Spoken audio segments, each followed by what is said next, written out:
জাতীয় সংসদ নির্বাচনের মাধ্যমে কেবল জাতীয় সংসদ গঠিত হওয়ার কথা। সংবিধান সংস্কার পরিষদের জন্য তো কোনো নির্বাচন হচ্ছে না। উচ্চকক্ষ গঠিত হবে কি হবে না জনগণ সেই বিষয়টা তো ঐক্যমত্য হয়নি। আমাদের এবং বিভিন্ন দলের কিছু ভিন্ন মত আছে, ডিসেন্ট আছে, সেটা পরিষ্কারভাবে সেখানে উল্লেখ করা আছে। সিদ্ধান্ত হয়েছে উচ্চকক্ষ গঠিত হবে 100 সদস্যের, এবং তারা কিভাবে কোন পদ্ধতিতে নির্বাচিত হবে সেটার ব্যাপারে তো ঐক্যমত্য হয়নি। কেউ ভোটের অনুপাতে চেয়েছে, আমরা চেয়েছি নিম্নকক্ষের আসনের অনুপাতে। সেখানে এমন কিছু বিষয় উত্থাপন হয়েছে, আপনারা এখনো পড়ার সুযোগ হয়েছে কিনা আমি তো জানি না।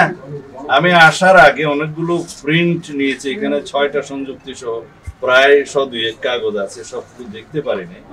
এখানে দেখতে দেখতে আমি যেটা দেখলাম, জাতীয় ঐক্যমত্য কমিশনকে আমরা ধন্যবাদ না দিয়েও পাইনি। কেন ধন্যবাদ দিচ্ছি? যে অবশেষে তারা তাদের প্রক্রিয়া কার্যক্রম সমাপ্ত করতে পেরেছে। দ্বিতীয়বার ধন্যবাদ দিচ্ছি যে তারা জাতীয় ঐক্যমত্য প্রতিষ্ঠার বদলে জাতীয় অনৈক্য প্রতিষ্ঠার একটা প্রচেষ্টা গ্রহণ করেছে।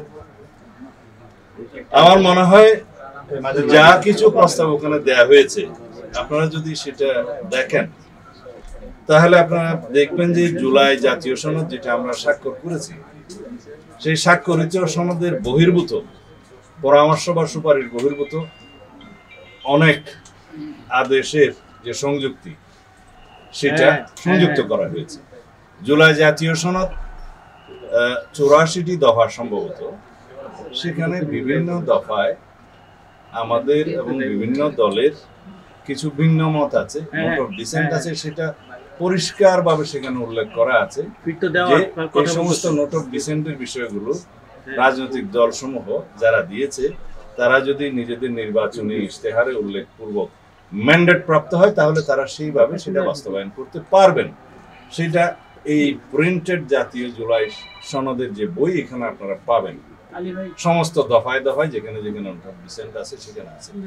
অথচ বিস্ময়কর ভাবে আজকে যে সংযুক্তিগুলো দেয়া হলো সুপারিশমালার সাথে, সেখানে এই নোট অফ ডিসেন্টের কোনো উল্লেখ নেই। এবং গণভোট আয়োজনের ক্ষেত্রে তারা অবশ্য 2টা অপশন রেখেই বলেছেন যে আগে অথবা পরে হতে পারে, সেটা সরকার বিবেচনা করবে, হয়তো বা রাজনৈতিক দলের সাথে আবার আলোচনা হতে পারে।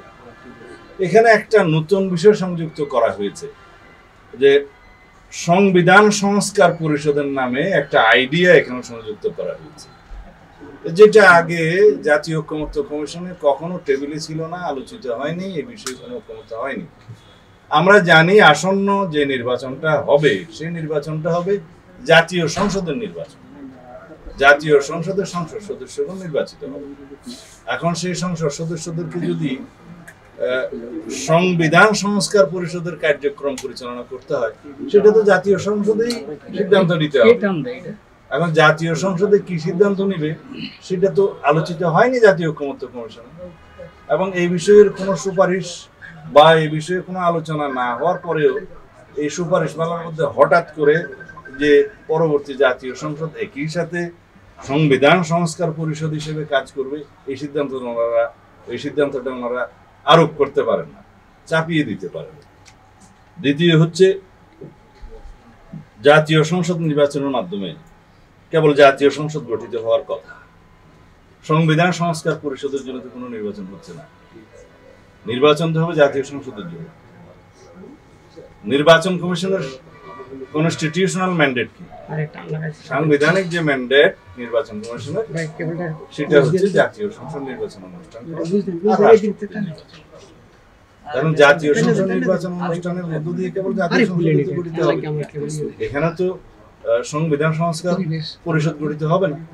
হ্যাঁ, আমরা যে গণভোটের প্রস্তাব করেছি সেই গণভোটের মধ্য দিয়ে এই জুলাই জাতীয় সনদের বাস্তবায়নের পক্ষে জনগণ যদি সম্মতি দেয়, সেটা জনগণের একটা সার্বভৌম সম্মতি হবে, অর্থাৎ পরবর্তী জাতীয় সংসদ এবং সংসদ সদস্যগণ সেটা বাস্তবায়ন করার জন্য বাধ্য থাকবে। সেটা হচ্ছে জুলাই জাতীয় সনদ। কিরকম? যেইভাবে জুলাই জাতীয় সনদ স্বাক্ষরিত হয়েছে ঠিক ওইভাবে, যেভাবে ঐক্যমত্য প্রতিষ্ঠা হয়েছে ঠিক ওইভাবে, এখন যে সমস্ত প্রশ্নগুলো আমি দেখলাম এখানে বলা হয়েছে আপার হাউসে অর্থাৎ উচ্চ কক্ষে নিম্ন কক্ষের প্রাপ্ত ভোটের আনুপাতিক হারে আসনের মধ্য দিয়ে উচ্চকক্ষ গঠিত হবে, এইরকম তো কোনো সিদ্ধান্ত হয়নি। সিদ্ধান্ত হয়েছে উচ্চকক্ষ গঠিত হবে 100 সদস্যের, এবং তারা কিভাবে কোন পদ্ধতিতে নির্বাচিত হবে সেটার ব্যাপারে তো ঐক্যমত হয়নি। কেউ ভোটের অনুপাতে চেয়েছে, আমরা চেয়েছি নিম্নকক্ষের আসনের অনুপাতে। এখানে বলা আছে যেভাবে নোট অফ ডিসেন্ট দেওয়া হয়েছে সেই নোট অফ ডিসেন্ট গুলো নির্বাচনী ইশতেহারে উল্লেখপূর্বক যদি আমরা ম্যান্ডেট প্রাপ্ত হই, যে রাজনৈতিক দল সমূহ ম্যান্ডেট প্রাপ্ত হয়, তারা সেইভাবে সেটা বাস্তবায়ন করবে। তারপরে এখানে পিআর এর ভিত্তিতে তারা প্রস্তাব সরাসরি করে ফেললেন এবং এখানে কোনো নোট অফ ডিসেন্টের উল্লেখ নাই। আর এখানে নাকি গণভোটে সেই প্রশ্নটা উত্থাপিত হবে যে ভোটের অনুপাতে, ভোটের প্রাপ্ত ভোটের সংখ্যা অনুপাতে পিআর অনুষ্ঠিত, ওই জাতীয় উচ্চকক্ষ গঠিত হবে কি হবে না জনগণ, সেই বিষয়টা তো ঐক্যমত হয়নি। নোট অফ ডিসেন্ট আছে। আর দ্বিতীয় কথা হলো তাদের ইখতিয়ারের বিষয়ে বলা আছে যে অর্থ বিল এবং আস্থা বিল বাদে, আস্থা ভোট বাদে সব বিষয়ে উচ্চকক্ষ উত্থাপন করা হবে। এখানেও কর্মপরিধি, কার্যপরিধি সংক্রান্ত ডিসেন্ট আছে যে উচ্চকক্ষ যেহেতু নির্বাচিত নয় সরাসরি, সেই ক্ষেত্রে সংবিধান সংশোধনী সহ অন্যান্য বিষয়গুলো তারা বিবেচনা করতে পারেন না। জনগণের সরাসরি নির্বাচিত প্রতিনিধি ছাড়া সংবিধান সংশোধনের এখতিয়ার কারো নেই।